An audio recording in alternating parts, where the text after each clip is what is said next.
Hey guys, welcome back to another Tempest Tuesday episode. This one I am very excited about because I have a ton of announcements that I'd like to change.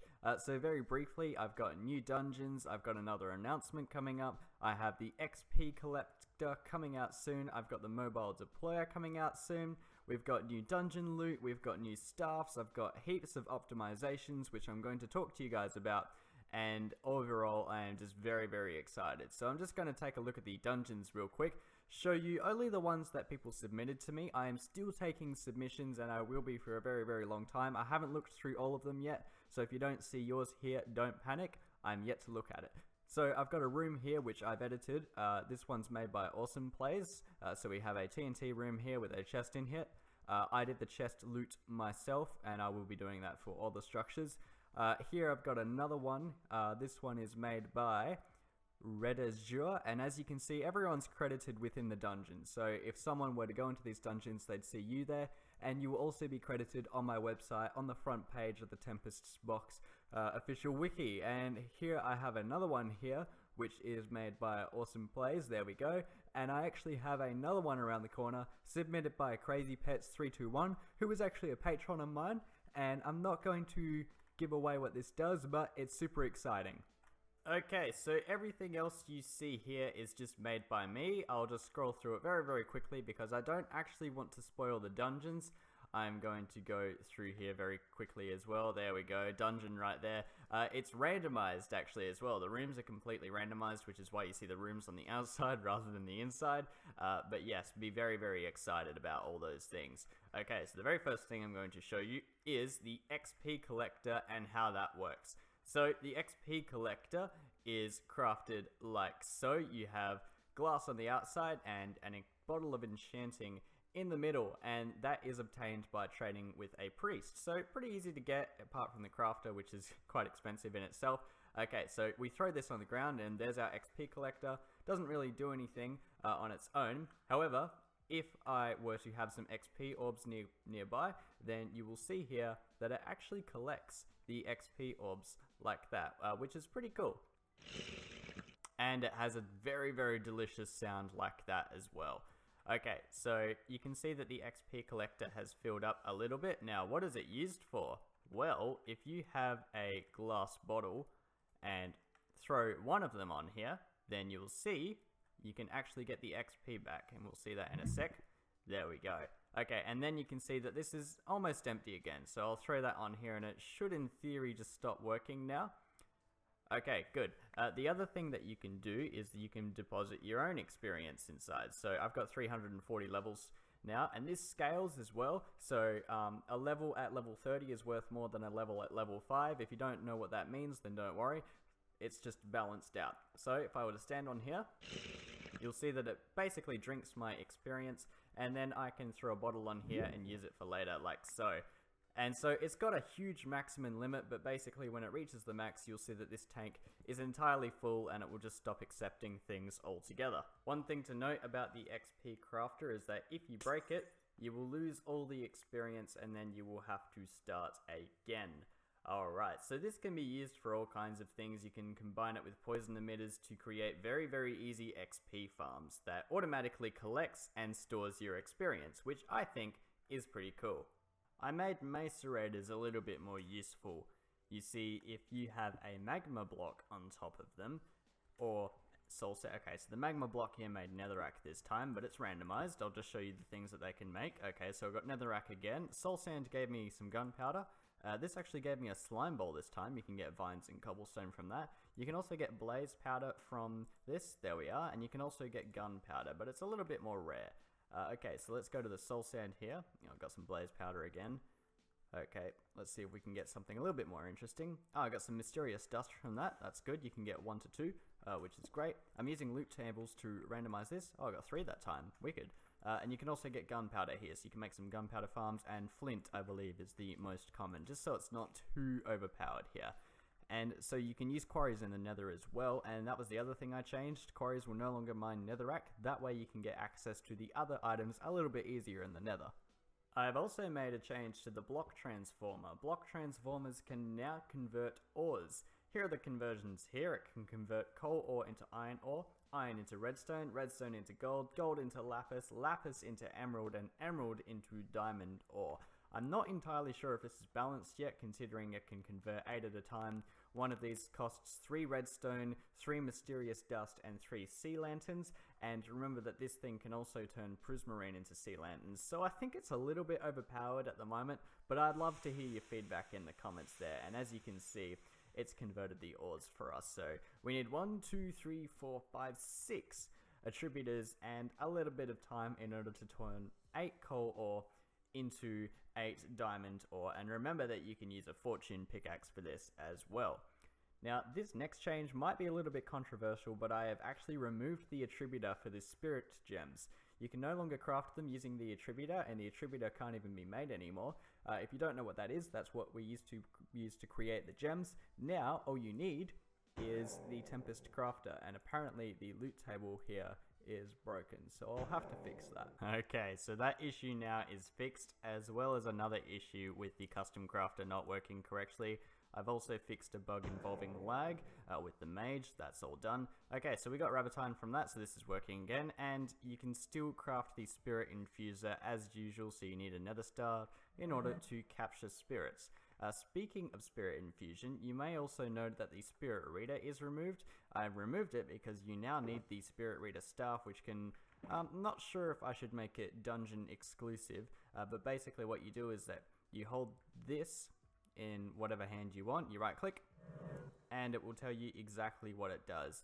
And as you can see, it only uses 1%, so it's not like this spirit stuff uses much energy. And I need to give this another use as well, because once you have one spirit staff, there's no reason to get another one, so I'll have to think about that in my own time.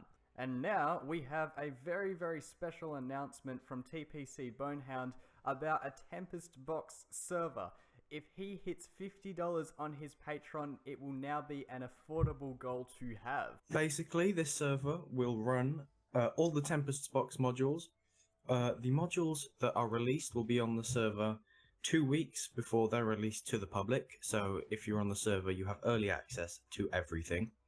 But bear in mind, for the first couple of months the server is going to be for patrons of Dragon and I only, so make sure you become a patron to one of us so that you can be part of the server when it's released. There will also be some patron only events for when the server is publicly released, and that will be things like boss fights, build competitions, especially around sort of Christmas and other public holidays. So make sure to look out for those.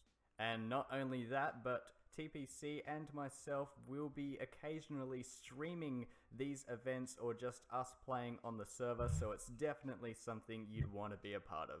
Thank you for listening to this special announcement, and just make sure you become a patron for one of us. And of course, the more patrons we get, the sooner the server will be released. So all these mob staffs now require right click in order to use. It doesn't have the 2-minute timer on it anymore, and you can recharge them. You can still only get them from the mobs though, you can't craft them, and maybe, just maybe, you'll be able to get them in the dungeon. So if I go up here, hey, and that's depleted 6% already. What is infinite though is this fire aspect here. You can keep using that if you want, but if you right click, that's the thing that will deplete the staff for you. Here's the skitter staff. It still has infinite bane of arthropods on it, and if you right click, still does the ability, but you have to be nearby in order for it to work here. There we go, so it still damages the mobs as usual, you just have to right click for it to work. Then we have the blight staff, which mainly affects the player. Alright, so let's just place down a few more of these. There we go, I am super slow now, but I've got very, very high amounts of strength here, so the creepers go down very, very easily. And then lastly, we have the Nether Knight staff, which I'm guessing you might be able to predict what it does. There we go, and I was just having a little bit too much fun with here, so this depleted my wand instantly. And yes, if you're wondering, yes, you can dual wield them. Okay, that was a really bad example, but let's try that again. So, dual wield. Oh yeah, that's the stuff, and it will deplete both wands if you do that. Yet even more updates on this stuff. So the harvest staff will no longer be able to be crafted because of how overpowered it is. You will now have to find it in dungeons. Then the same with the saturation staff here, which is actually a new staff. I bet you can't predict what it does though. Yeah, it gives you saturation, so that filled up my hunger bar there. And I won't be able to need any food for a very, very long time. So this can actually replace food if you maintain the staff. So it's a lot more expensive than food, but a lot better if you can use this all correctly, because you can actually use it as a weapon as well, especially if you get a really, really good one. And just before I talk about the mobile deployer, I want to discuss with you the furnitures or more decorations module that we have coming up. Now these decorations will not do nothing. We will have lamps that emit light, obviously, but we have some other features as well, like we're planning on adding a crystal bowl which lights up if an ogre is nearby, and also disables the block breaking ability of the ogre, because I know that a lot of you weren't exactly fans of that.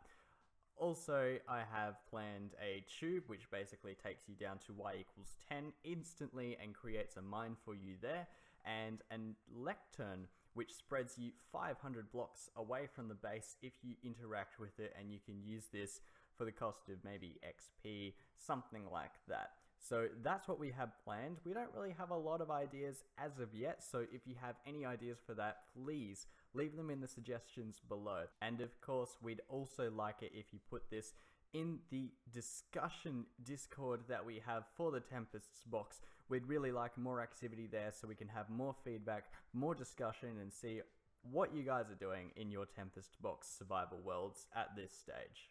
Okay, this is what I've been really excited about, the mobile deployer. It's crafted like this. You need mysterious dust, stained glass, and a dropper, and 4 blocks of iron. Might seem a little bit expensive, but trust me, it is worth every single material. So I've got my mobile deployer here. Firstly, it looks nice in item frames, but that's beside the point. What you can do is you can simply throw it down and it will create a mobile deployer. You put whatever block you want to place in the first slot and your fuel in the second. So this is going to run for about 2 hours now, and it's not going to place any more blocks now because one's already here, but if I destroy it, it's going to put it back and remove a grass block from here. If I replace this with a block that it can't replace, then it just won't replace it at all, but if there's a space below, then it will do something. Okay, and so this will fuel for about 2 hours with 64 coal, about 1 or 2 minutes with just 1 coal. So pretty good, worth it. Okay, so let's take a look at this. You have some observers on top of it, and you can actually tell it to move. Let's take a look at this. So you can see where the arrow is pointing, and that will move the mobile deployer wherever the arrow is pointing, and as you can see, it's consuming the diamond ore exactly like you'd expect, and this will just keep running for a while. But it doesn't stop there, because if you wanted to refuel it with something, you can actually put hoppers on the side of this chain here, like so. Okay, so let's put fuel in here, and we can actually put diamond ore in here, and when it goes by, it will actually refuel. And it doesn't stop there. The fun does not stop there, because if we go here, let's just have a, I don't know, a note block here.